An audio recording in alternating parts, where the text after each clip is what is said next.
Okay, so everyone, very good Erev Shabbat.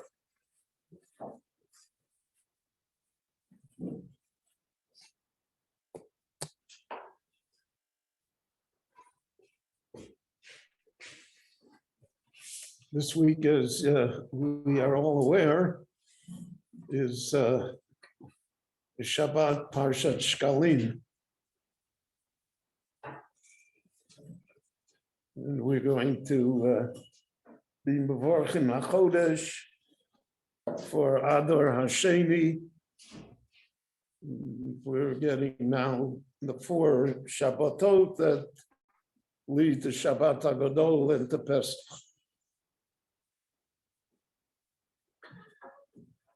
Parshat Shkalim is intimately connected with the Mishkan.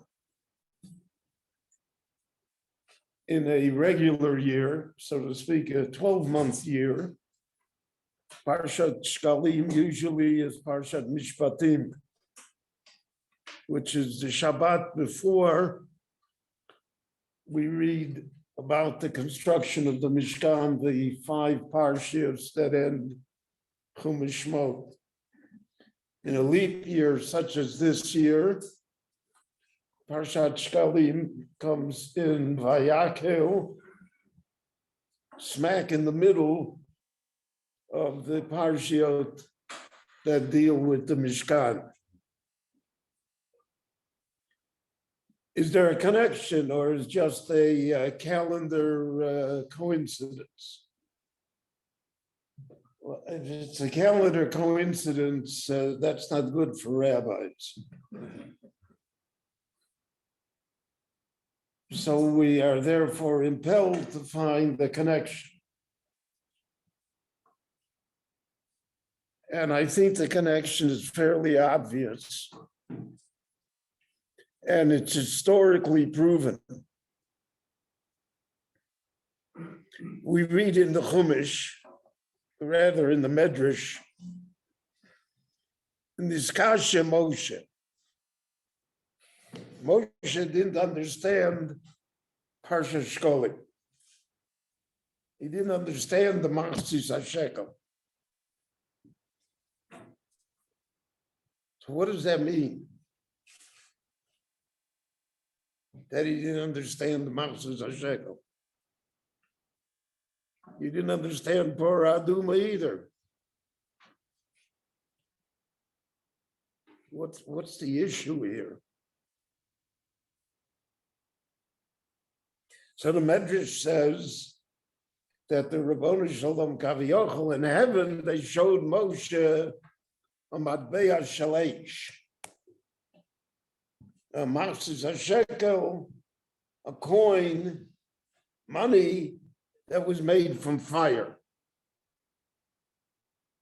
And that, so to speak, explained it to Moshe, what the mitzvah is, what its purpose is, why it's important, etc. The Mishnah in Shkolim says, Be'echod be'ador, when it comes the month of Ador, so they sent out shluchim to collect the Machzis HaShekel and to look over the roads, to fix up the sidewalk so that people could walk to come to Yerushalayim.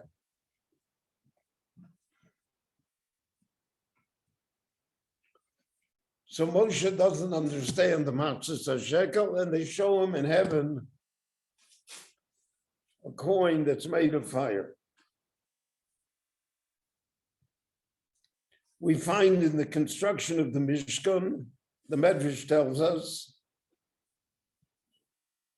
that there was another matter that Moshe didn't understand. Just as he did not understand the Mafsis HaShekel, he didn't understand how the menorah could be made. Niskasha Moshe, same language. It was difficult for Moshe to understand how he's going to produce a menorah from this solid piece of gold. And there the answer again is fire. According to the Medrash, he took the gold and he threw it in the fire.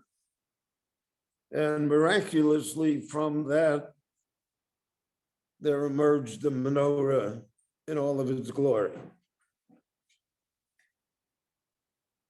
So we see again a connection between the Mishkan, which is the menorah was one of the major artifacts in the Mishkan, and between Moshe's difficulties in understanding the commandment that was given to him. So what's at the core of the problem here? And I think it's very simple. The core of the problem is that religion and money don't mix.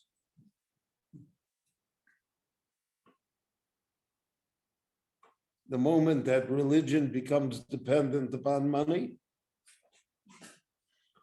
or that money is able to exploit religion, you have problems. Religion strives for perfection. Money exists on the basis of imperfection.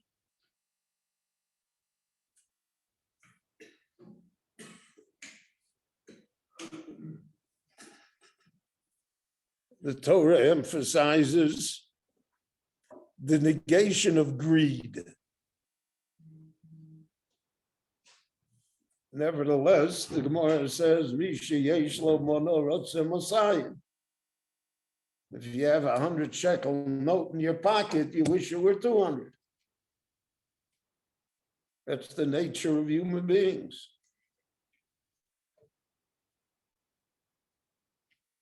So therefore, Niskasha Moshe.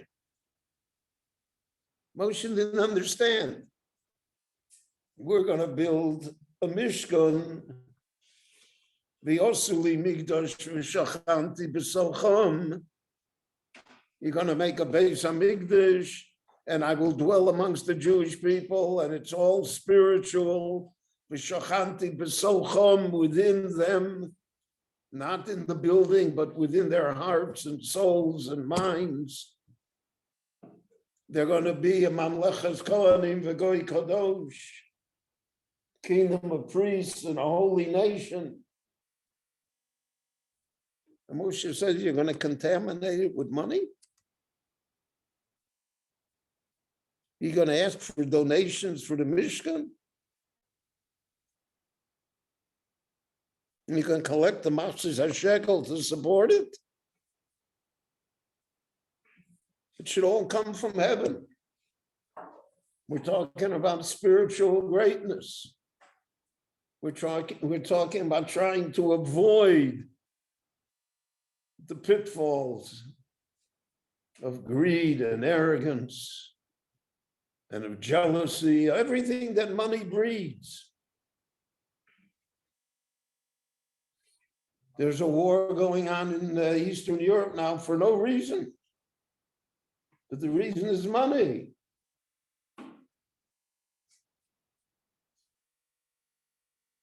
And money always conquers over human life, over anything that happens.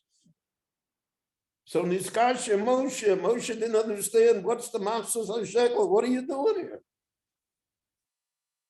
On one hand, you say, and one you say you're going to be a mamlechas kohanim and a goy kadosh, zgula mikol ha'amim. And the other hand, you're destroying them.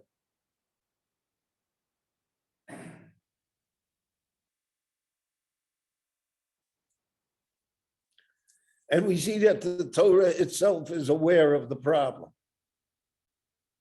Because by the Machzis the shekel it says, Osher lo yarbe, v'adal lo yamit. Everybody has to give the same. That was meant to somehow mollify the criticism. It was meant to eliminate the differences between people when they gave to the Mishkan, to the Beis Hamikdash.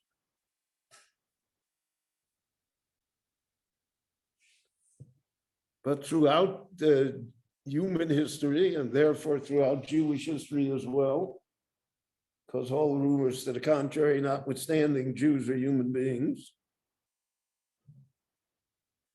it's always remained the problem.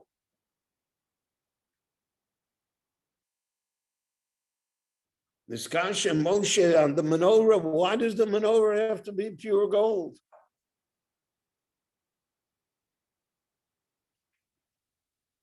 Because I'll tell us that in Halacha, for instance, the Chashmonoim made a menorah shpurim shel barzel. They took old iron and made the pipes out of it, and that was the menorah when they rededicated the Beit HaMikdash after driving out the Greeks. Men couldn't afford a menorah shel gozot. And Shlomo HaMelech, when he built the first Beis HaMikdash, made 10 menorahs out of gold.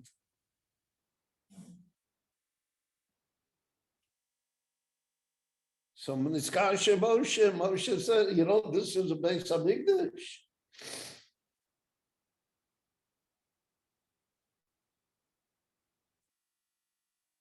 How could this be? Now, if we look in world history, we see it's not a lecture in world history, but everything is Torah. It was the Catholic Church was undone by its wealth in the 16th century. I mean, if you see Vatican City and art, gold, marble, no limits, absolutely no limits, the richest institution in the world. Well, money corrupts. Corrupted the whole structure. That's why there was a Protestant Reformation. That's why the church has been on the decline ever since. Because it doesn't mix.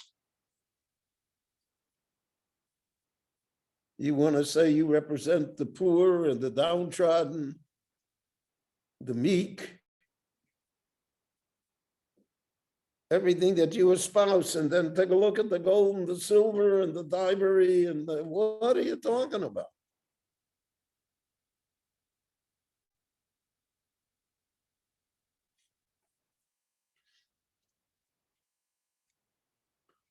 I remember in Miami Beach when we used to go on the Ponevezh Rov, I had the pleasure and honor of driving him.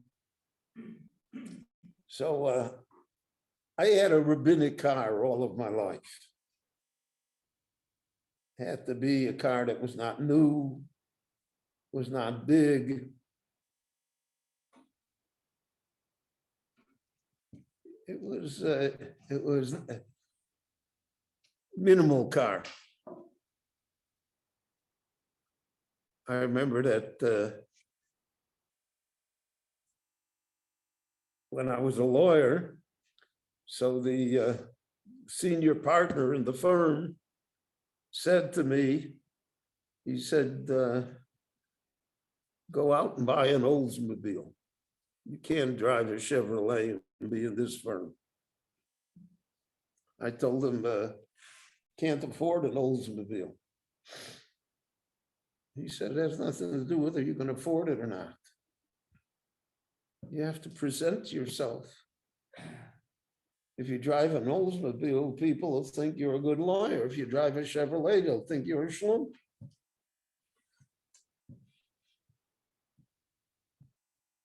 So to me, that was an eye opener of how the world looks at things. I was very young then. I was 23.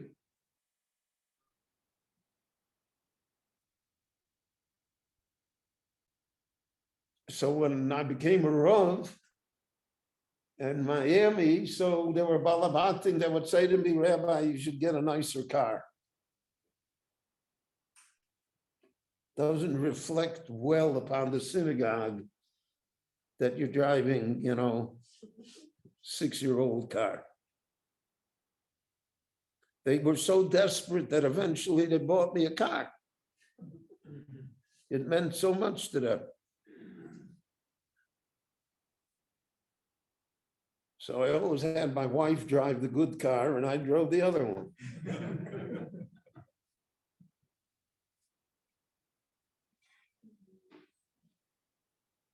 But it doesn't register correctly. And that's why it says in Discussion Moshe. Moshe was troubled by all of this. He's just troubled by the Master Sashekel. He's troubled by a pure gold menorah. Troubled by it.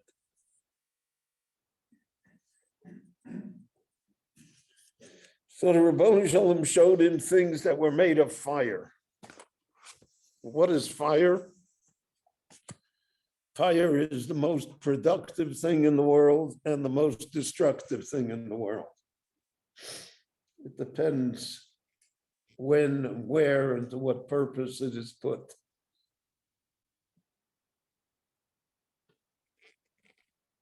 Fire warms us. It gives us energy. It helps us produce goods. It's the basic tool of humanity. Chazal tell us that Adam Rishon created fire on Motzoi Shabbos. That's why in Havdalah we say Borei Morei Oesh. Without fire, there's no civilization. There's no chance for advancement. On the other hand, the fire is terribly destructive. All weaponry today is based on fire. Explosions.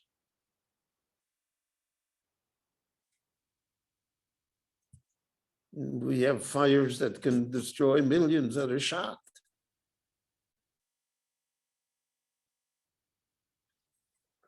So it depends how we deal with fire. Depends to what purposes we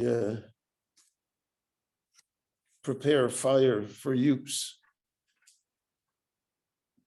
One of the tragedies in the world is, from time immemorial, that one of the largest industries in the world is making destructive weapons. And as technology advances, the weapons become more and more destructive. The example is a simple, yesterday's news. Cyber attack. Use of computers, and then there's no electricity, destroy the grid of electricity in Kiev or in other places in the Ukraine. So the computers are a wonder. Today's world is based on them. The greatest invention possible. And on the other hand, they can destroy everything. So when Moshe didn't understand the Masters HaShekel, the Rabboni Shalom showed him fire, a coin made of fire. In effect, saying to Moshe, the coin is neutral. There's nothing inherently evil in coins. Money is not necessarily the root of all evil. Depends what you do with it. What purposes is it to be employed? For what purposes is it to be employed? What's the goal here?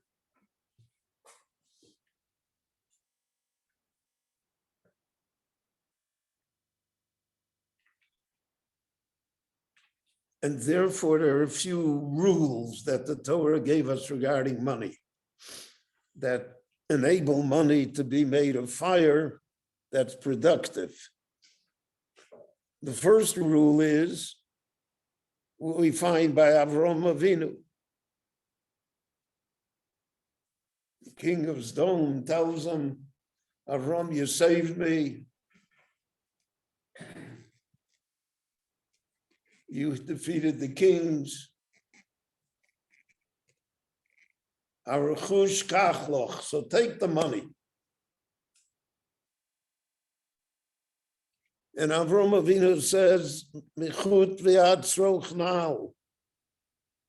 I won't take a thread.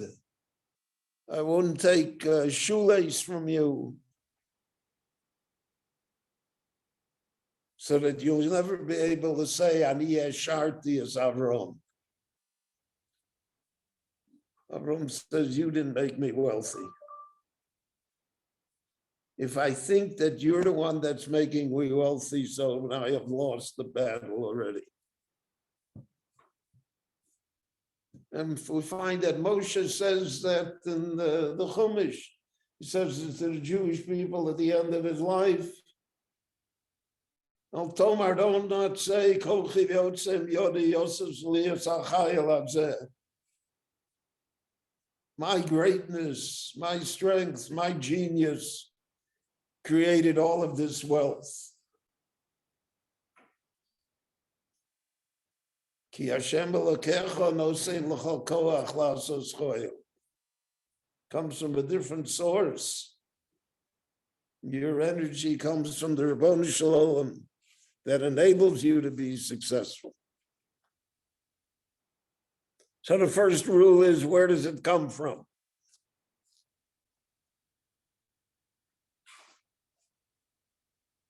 That's a hard rule to enforce because the ego of people is such that we're not willing to admit that.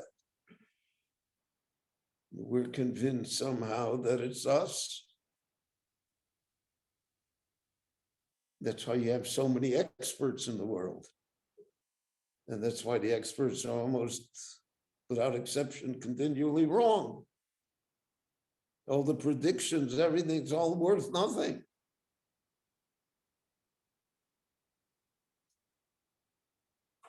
No one foresaw Corona, no one foresaw Putin, no one foresaw anything. So who says you're so smart? A little humility would go a long way.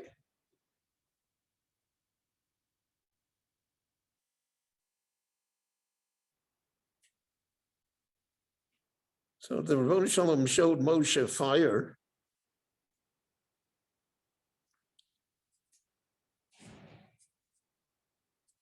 What are you going to do now that you have it? For what purposes are you going to use it? And that's what Ribono Shel Olam told him. We're going to use it. First of all, we're going to use it to count people. Count people in Judaism means make people count. We want to deal with every individual. There's no one to be wasted. You have all of these midrashim about Moshe, how he pursues a lost sheep in order to save it, one sheep out of the flock. He can come back to Yisrael and tell them, it was a bad day and the sheep ran away. So it ran away. But if you have the Masis HaShekel, so then everyone counts equally. So what do you mean you lost the Jew? How'd you lose him? Where'd he go? Why did he go?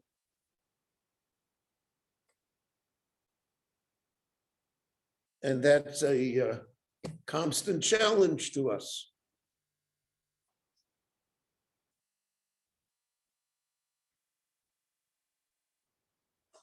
That's the fire.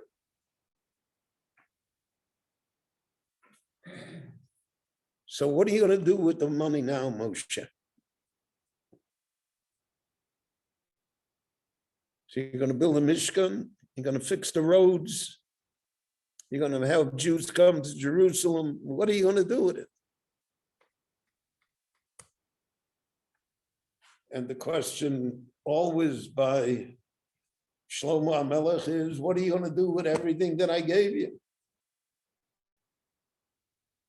So you made 10 menorahs, but is that what it's for?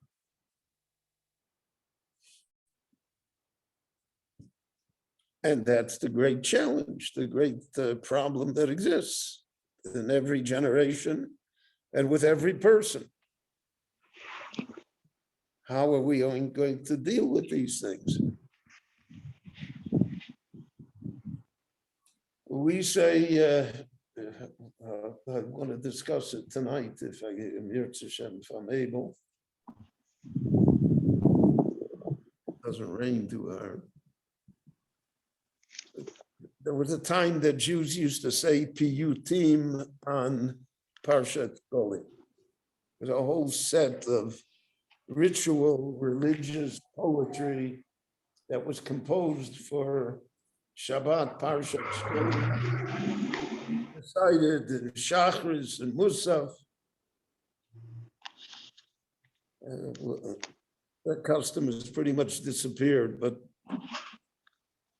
I remember it yet as a child. My father said all the. So one of there's a sentence in the piyut that says, "V'shekel esor bebayis nochon v'nisa." I promise you, God, that I will bring my shekel in the great building that will be built, and I'll do it for your sake.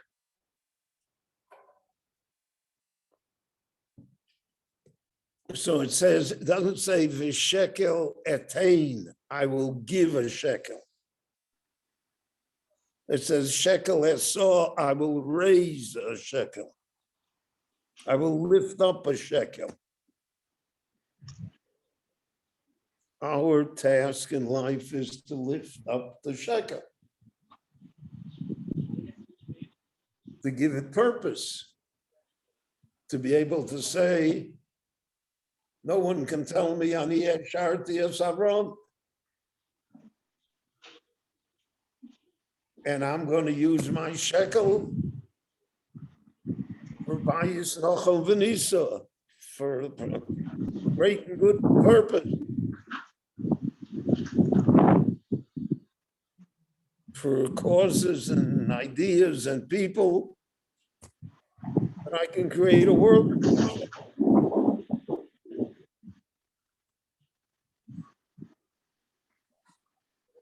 And the same thing is true as how to create a menorah. And I do all of this with the knowledge that I'm playing with fire. I told the story from the Kotzker, about the Kotzker. Certain personalities in Jewish history for which there an entire literature of legend has been built around her. And Menachem Mendel Morgenstern, the Rebbe of Kotz, is one of those people. So one of the legends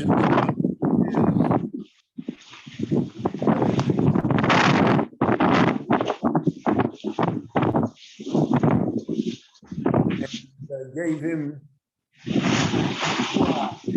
gold coin. A great deal of money. Kotzker lived in absolute poverty.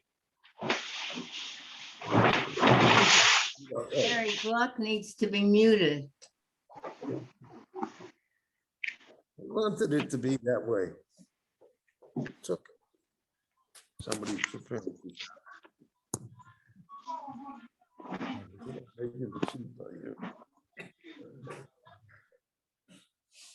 A little more salt. That's what you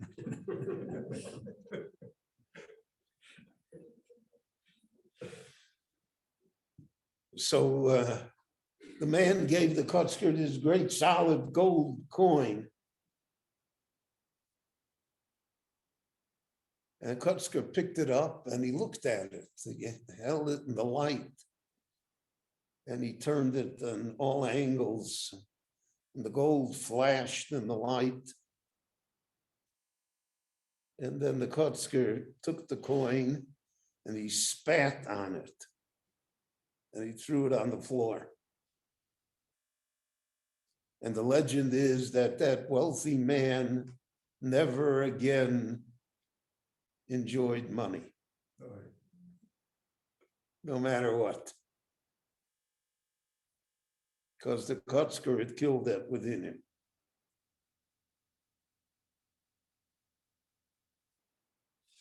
No one in Jewish life preaches poverty as a way of life. We are not the Essenes. We are not in monasteries. That's not what the Torah commanded us. That's not Miriam HaNivchar. Nevertheless, the Torah wanted us to always understand that we're playing with fire. It's not that simple a matter.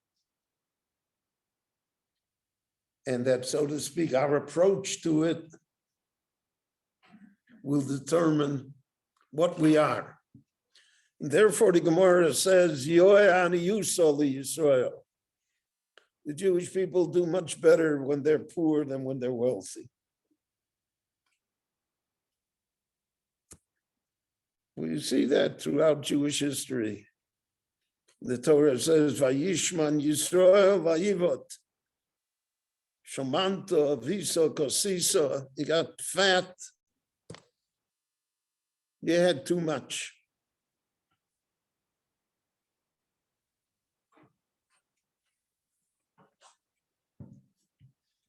So this balance, which is so difficult to achieve, is represented by the fact that the Parsha of Shkolim and the Parshas of the Mishkan coincide. They occur at the same time. It's not a calendar accident. It's a lesson. So Shkolim that go into the Mishkan, they're made of fire, and that's a productive fire. Shkolim that go other places, for other purposes, there's also fire, but many times it's destructive. There are Jews in the world that unfortunately invest billions of dollars in social programs and ideas that are destructive.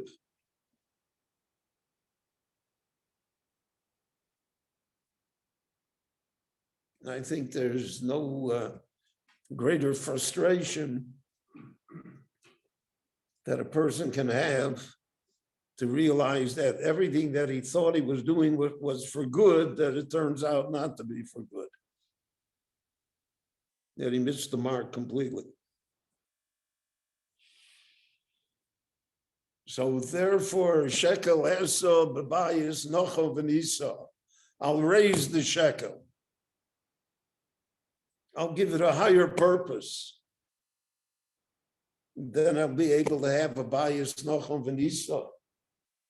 And then we can use it for the Beit HaMikdash. We can use it for Shochanti B'Socham. We can use it for holiness.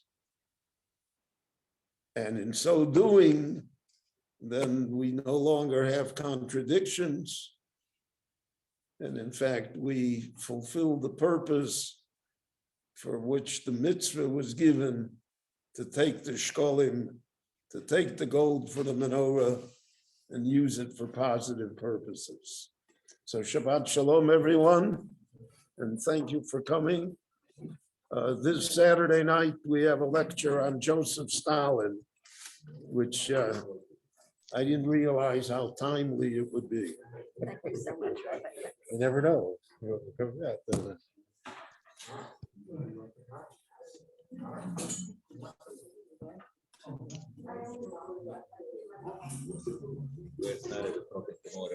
was saying over for the Shabbat prayer. Yeah. It's almost like an oxymoron. Okay, we learn how to. Yeah. So right away, said, give me this whole thing. Say that the Yavni names it, say that the equal. Right. I was actually very proud. Immediately, the whole thing. Then he gets me on a video, pulls the staple up the shelf. This is a little above my pay grade. Terrific. Yeah. I mean, Now, I was thinking about what you said about Wolfson. That's a great idea. I don't know how to communicate. the nephew, the rabbi said, so the best was the guy, the head of the place. Yeah. And he